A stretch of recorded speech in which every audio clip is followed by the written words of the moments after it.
Ardfert is located in North Kerry. This historic village has very strong ties with St. Brendan. The latter is credited with founding a monastic settlement there in the 6th century, around which a village later developed. Indeed, the current cathedral is believed to be built on the site of this church. This cathedral dates from the 12th century, but inside are traces of previous churches. There are also two other churches in the environs of the cathedral, the 12th century temple na Ho and the 15th century temple na Griffin. Although nothing remains of them now, there were also two castles in Ardfert. Ardfert Castle, the more famous, was near the cathedral. The other was the Short Castle, or Castle on Giar. In addition to this, the village also contains a Franciscan Friary, probably founded in the 13th century. Roger Casement is associated with Ardfert. He landed at the nearby Bannistrand a few days before the 1916 Rising, and was captured at McKenna's Fort at Rahoneen, less than 2 kilometres from the cathedral. By any account, Ardfert has a lot of history. As mentioned, the origin of Ardfert goes back to the foundation of a monastic settlement there. No trace of this exists, as like most early churches, it would have been built in wood. Probably, it would have been reconstructed a number of times before being built in stone. Little is known about the early centuries of Ardfert. Indeed, the first church may even have been built before St. Brendan by St. Erc, regarded as a kind of teacher of St. Brendan. Ardfert was in the territory of the Ifurba, but little is known about its early centuries. Indeed, one of the first mentions of it in the Gaelic annals is in the 11th century, when the stone church is recorded as being destroyed by lightning in 1046. A few decades later, in 1089, Ardfert itself was burned. This is stated in the Annals of the Four Masters. However, it is unclear whether this refers to the church or the settlement, nor is it stated who did the burning. More positively, in 1111, the Synod of Rathbrazel chose Rathas, now in Tralee, as the site of the episcopal see for Kerry. However, this was quickly replaced by Ardfert, which remained the episcopal see for the diocese of Ardfert and Ahado.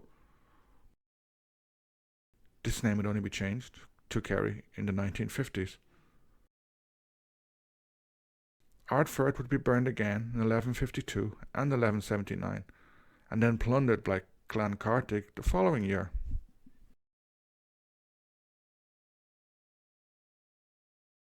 The arrival of the Normans in North Kerry would have a huge impact on Ardfert and its future history.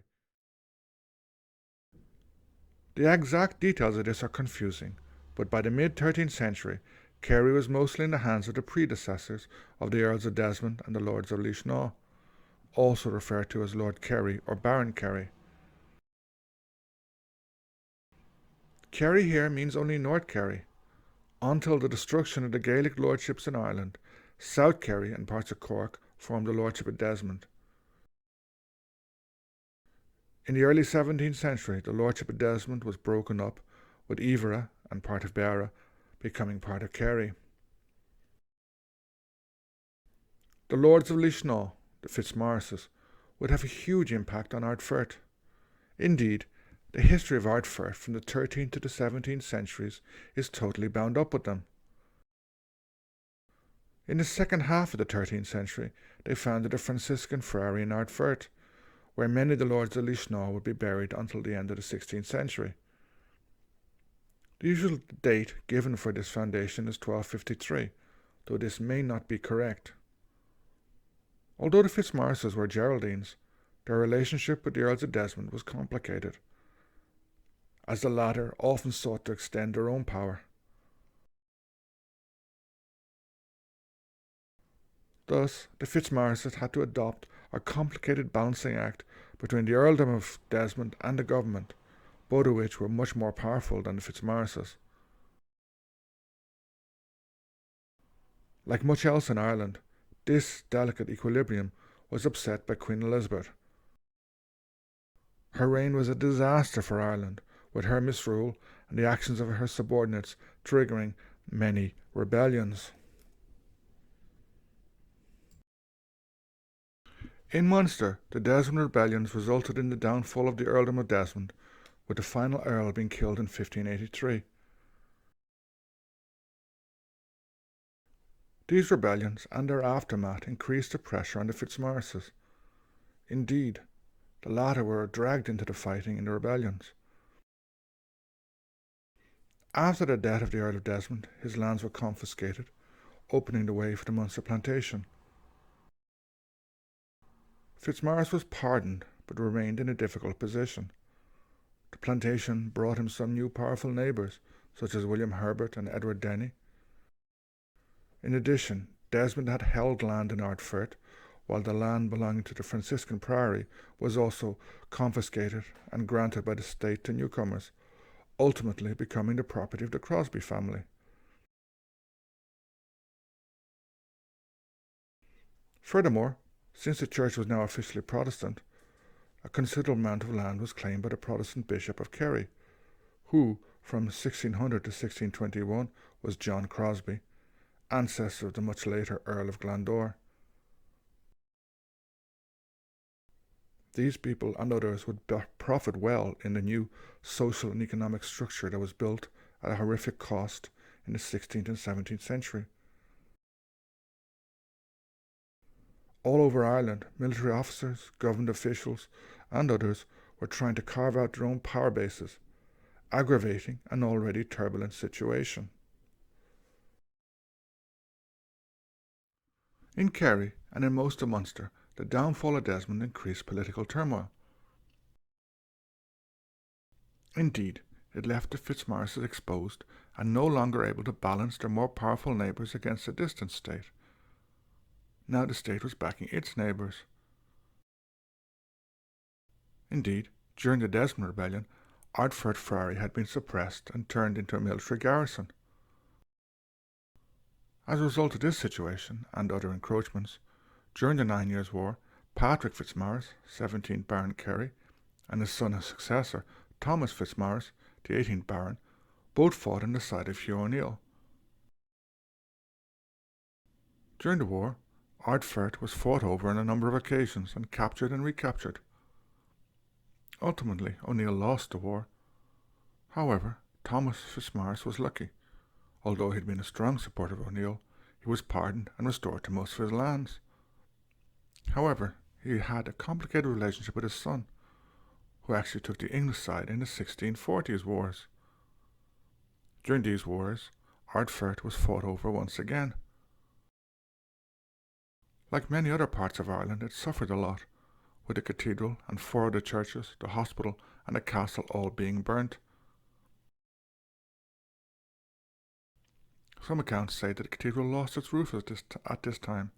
However, this may not be the case, as it was listed as ruinous in 1611, and it is very possible that it was never actually restored after this.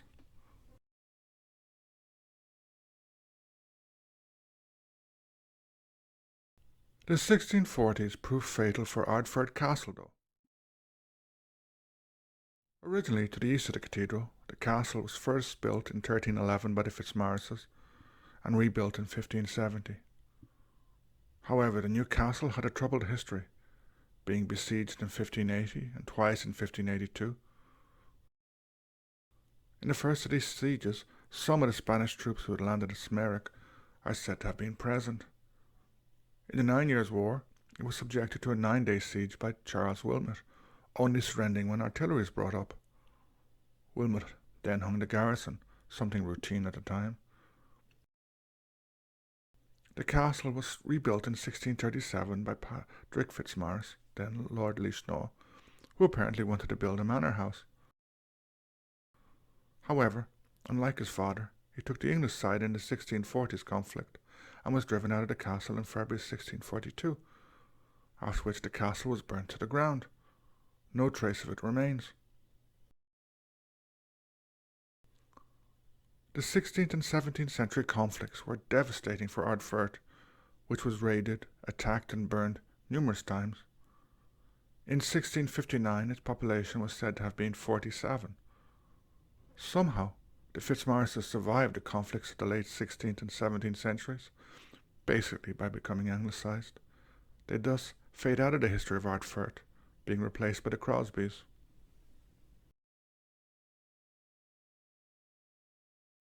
Let us now return to the present day and look at the cathedral and the priory. The cathedral dates from the 11th century, though most of the present structure is from the 13th. It is essentially a series of churches that were built or rebuilt over a long period of time. For example, while one of the most striking parts of the present cathedral is the Romanesque doorway on the west of the cathedral, this actually goes back to a 12th century building. Furthermore, inside the cathedral is a much smaller outline of a previous and pre-Romanesque church traced out on the ground. This seems to have measured approximately 18 by 6 meters, much smaller than the magnificent building that exists today. Another illustration of this constant rebuilding and alterations is the battlements, which were added in the 15th century. When the building is open, the cathedral is entered through the transept. This dates from the end of the 17th century and was used by the Protestant congregation. It's now an interesting interpretive centre, showing the history of the cathedral, including a model, as well as holding an Ogham stone and other interesting carvings. The cathedral consists of a long nave and chancel, a south aisle and transept, and a vestry or mortuary chapel on its north side. Together, the nave and chancel measure 44 metres by 8 metres. At the west end of the nave is the magnificent Romanesque doorway. Like the other fragments of the Romanesque church, this is built from sandstone. It is what is called a two-order round arch doorway. In other words, it has two round arches, as well as other decorative features. Most of the chancel is from the 13th century and is built from limestone. Its walls survive to their original height, around 10 metres at the gables and 7 metres along the side walls. At the east end is a magnificent window, described as a three-graded lancet window. In other words, it consists of three very large windows which occupy most of the gable. Near these in the south wall is a beautiful Sedilia, in other words, arches carved into the wall. On the south side of the main cathedral building is the remains of the south aisle, only ruins of which remain. Like the nave and chancel, it has also lost its roof. Access to the aisle from the nave was through three large arches. On the other side of the building is the remains of the two-storied 16th century vestry or mortuary chapel. Finally, nearby are two other small churches. The newer of these is the 15th century temple in Griffin. Internally, it measures 14.5 metres by 7 metres and reaches a height of 4. It is made of sandstone and limestone. There was originally an Ogham stone in its north wall, now moved to the Interpretative Centre in the Transept. Unfortunately, it is too damaged and worn out to make out the inscription, apart from a few letters. The other church is Temple na Ho. It dates from the late 12th century, possibly from a similar period to Romanesque Doorway. What survives of it is basically the nave, measuring 11 by 6.5 metres.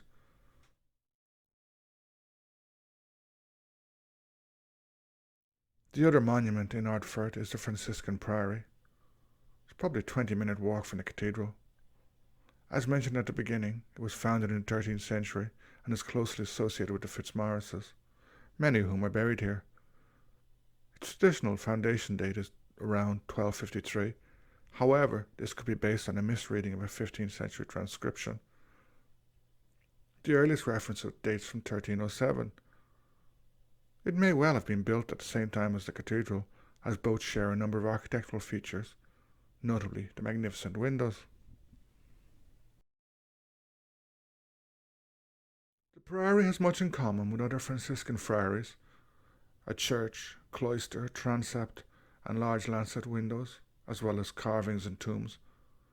It consists of a long nave and chancel church, measuring 41 metres by 7.6 metres. In the east gable, which is around 10 metres high, there is a magnificent window, a 5-lancet one, meaning it consists of 5 large arch windows. This was typical of 13th century churches and friaries in Ireland.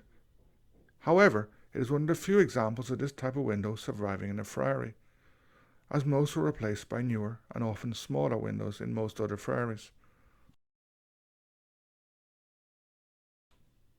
On the southern wall, there is a row of 9 lancet windows. Inside, there are a number of glazed slabs, some with very faded carvings, as well as tomb niches from various periods. Jutting out in the southern wall is the transept. There is also an aisle on the south side. Although the southern wall of this has vanished, 4 large and rather beautiful arches still remain.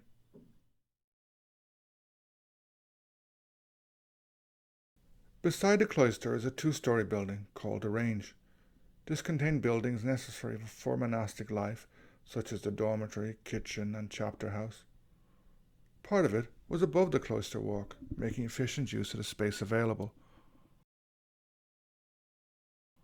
There was also a north range, though nothing survives of that above ground.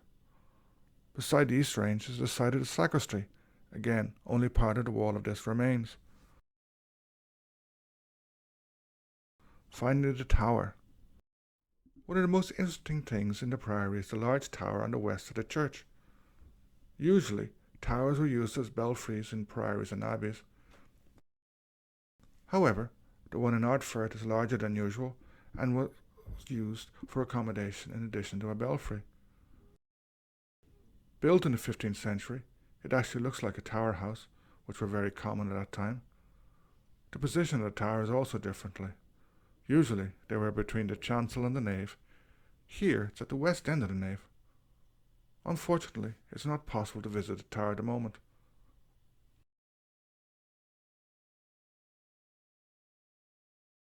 Like many places in Ireland, Ardfert has a turbulent history. It has suffered from wars, raids, burnings, and other misfortunes. Nevertheless, the cathedral and the priory survive to the present day. Although they are in ruins, neither has a roof, they are still beautiful buildings, places that should be visited. Indeed, they are fragments of the Irish past, fragments which help to compose the mosaic that is history.